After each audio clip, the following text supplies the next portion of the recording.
Everything I've loved in this world, and even the curse that fell on me too. Hello everybody, Infernape Shinjo here, and welcome to another Top 10. Now, in case you have missed it, I have been having a lot of fun listing off different Yu-Gi-Oh videos. I already listed off my top 10 Yu-Gi-Oh characters. I've been reviewing every season of the anime, and I'm planning on doing 7s when it's completed. But one thing that I realized that I never really discussed is the protagonist ace monsters. Like, there's always a monster that you can expect that they pull out right at the end of the duel when their back's up against the wall. Like for Yugi, it's Dark Magician. For someone like Yuya, it's Odd Eyes Pendulum Dragon. Every character has their ace monsters. Some, you could argue, have multiple ace monsters. So that's why I managed to gather together 10 protagonist ace monsters, and I am going to rank them. Now, obviously there are only 7 Yu-Gi-Oh shows at the moment, but I realized that there were some ace monsters that some people might not consider ace monsters, but I figured to include as well. So for example, in addition to Stardust Dragon, I'm also considering Junk Warrior for one of Yusei's aces, and for Yusaku, I'm counting Decode Talker and Firewall Dragon.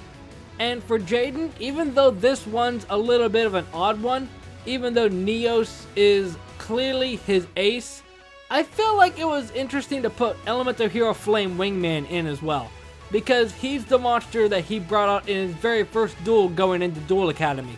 Plus, if I wouldn't include those 3, it would be just a top 7 list. But there's going to be a lot of criteria for how I rank these protagonist ace monsters. Obviously, the first fact of whether I consider it an ace monster or not, how much it actually matters in the span of a duel, its design, the show itself, and a whole bunch of other things are going to contribute to how I consider an ace monster ranked on this list. But let me not waste any more time, let's get into this top 10. So sadly at number 10 is the newest ace monster, Seven's Road Magician, used by Yuga in Yu-Gi-Oh! 7s. I was wondering which one I would put at the 10th spot, because all of them I like to some extent, but realizing it, Seven's Road design just doesn't really do it for me. And to be quite honest, even though I like Yuga as a character, it honestly feels like Luke is more the protagonist a lot of the time. And that kind of makes me feel like Yuga is just taking a back seat most of the time. Even though Seven's Road is Yuga's ace monster, there are very few times where he comes out and I'm just super hyped about it. Because with Yuga, it's a mixed bag. You don't know whether he's gonna win or lose. And even though I hate protagonists that always win duels, it's just a bit of a mixed bag. On top of the design just feeling a bit off and kind of inspired by Dark Magician, where it just feels like it's a carbon copy. But none of that has to do with the quality of 7s as a whole. It's just unfortunate that somebody had to take the fall, and it was Seven's Road Magician. Now here's where things get spicy. Number 9 is Firewall Dragon. So for anybody that wasn't around in Yu-Gi-Oh! Vrains, let me tell you a story. I don't know exactly what Firewall's first effects were, but it was basically a card that was so OP they had to ban it, and eventually errata it. And because of all of these issues, Firewall gradually got pushed to the back in Yu-Gi-Oh! Vrains. There were very few times where Playmaker Yusaku actually used the monster, where it didn't really feel like an ace monster most of the time. Now, while I don't know exactly what made Firewall specifically broken, since I don't remember any of the effects, it's just one of those things where it's unfortunate that an ace monster was so busted that they basically stripped it of its ace monster status. Number 8 is Elemental Hero Neos. So this is weird because looking at Neos before, I always thought he was cool. I liked the whole idea of the Neospatians. But now looking at it, especially compared to what Flame Wingman was, Neos just looks a bit plain. And more importantly, if you get a spacesuit and get the exact design, it just looks like a guy in a spacesuit, which is kind of weird. Like, for a monster that's supposed to be from outer space, you would think it would look less like an actual dude and more like an actual spaceman. That's just my opinion of it. It just seems like it's more of a man than an alien, in my opinion. Plus the fact that it has 2,500 attack points, needs 2 tributes, and is a normal monster, almost feels like it's trying to piggyback off of the fame the Dark Magician had.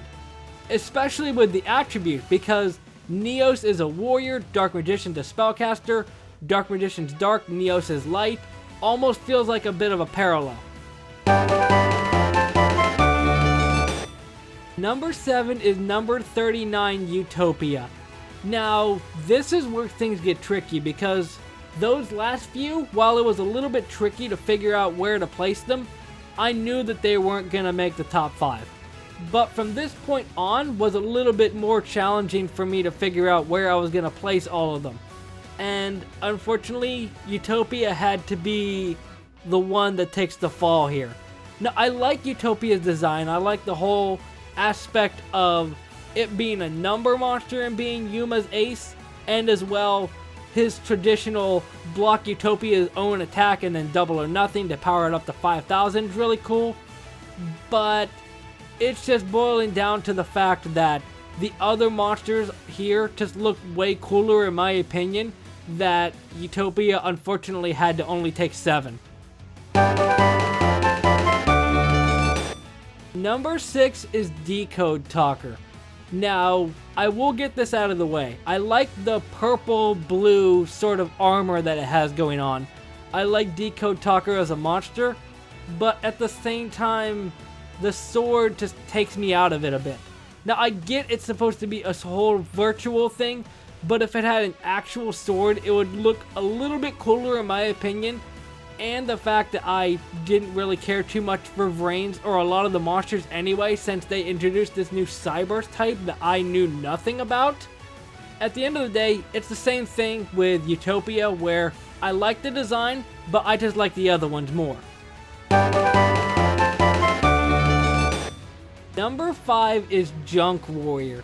Now, Junk Warrior, in my opinion, is Decode Talker done right. Both of them have that sort of futuristic, mechanical vibe, but Junk Warrior just does it way better, in my opinion. I love the purple on it, especially considering that 5Ds onward, the ace monster typically was a monster of the new type.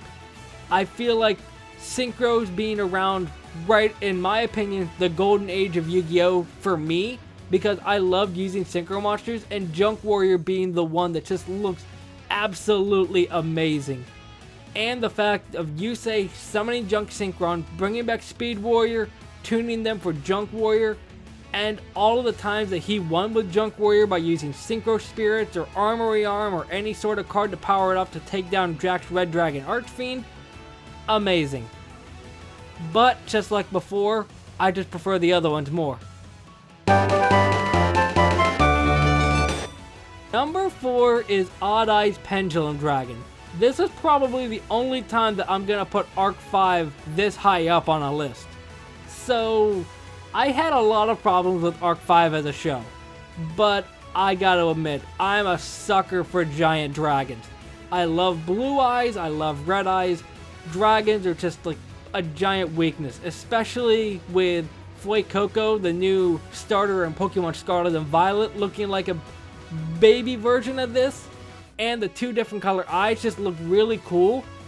Although, to be quite honest, I prefer the Synchro variant of this more, but just the different color eyes, the red armor, and the white armor as well just looks really cool. I do gotta give Odd Eyes props for being an ace monster in a series that I didn't care too much for. Now here's where things get probably easier for you to figure out at this point. Number 3 is Elemental Hero Flame Wingman. And honestly, I think it would have been better if Jaden kept this as the ace. Now granted, you can make the case that Flame Wingman can also fuse into Shining Flare Wingman, so it's not like Flame Wingman's the ace, but at the same time, Dark Magician can merge to make Dark Paladin, so that situation and that argument is void. But honestly, I just like Flame Wingman's design. The whole green on one side and the red giant dragon hand on the other side. I don't understand why they decided to go with the 2500 attack beat stick of a monster that needs 2 tributes that becomes the ace monster, because they did this with Dark Magician, Neo, Stardust, Odd Eyes, all of these future ace monsters. And as far as I know, the ace monsters are still 2500 attack monsters. I might be wrong on that, but I just feel Flame Wingman being 2100 attack instead would have been a nice change of pace, especially since I prefer it much more than Neos. I hate to do it, number 2 is Dark Magician. Oh my gosh, Dark Magician is one of those ones where I feel bad for putting it at the runner-up, but to be quite honest, it is iconic, especially since Konami just keeps reprinting Dark Magician art, so it must be good. And at the same time, even though it's a 2 tribute monster with 2500 attack, when Blue Eyes is right there, to be quite honest, a bit better as far as stats go, it must be good because they keep reprinting Dark Magician support and these different cards to work with Dark Magician. And that's just a testament to nostalgia and Dark Magician's design. Just like Decode Talker and Junk Warrior, I love the purple and blue. And the fact that they made Dark Magician a spellcaster, a rival to Blue Eyes, a dragon, is just a nice little parallel for me. But unfortunately, I couldn't put it at number 1 because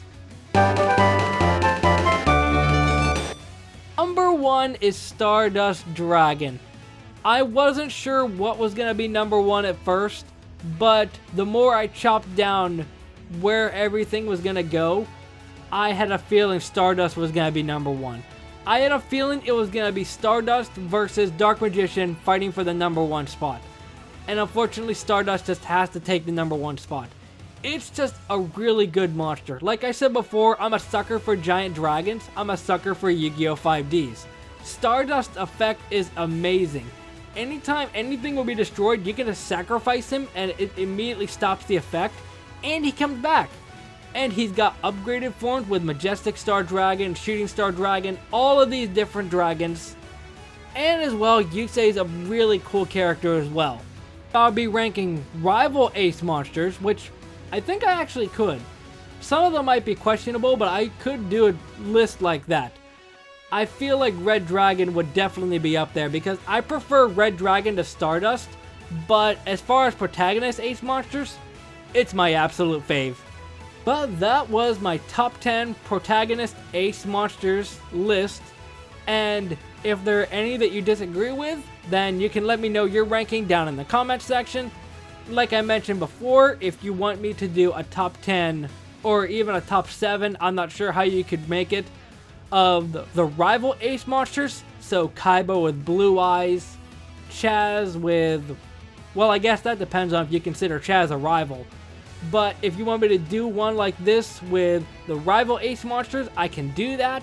I just have to take some liberties with what counts as a rival and what counts as their ace monster, but I'll cross that bridge when I get there. If you enjoyed this video, don't forget to hit that like button down below, subscribe if you haven't, and I will see you next time. Momentai.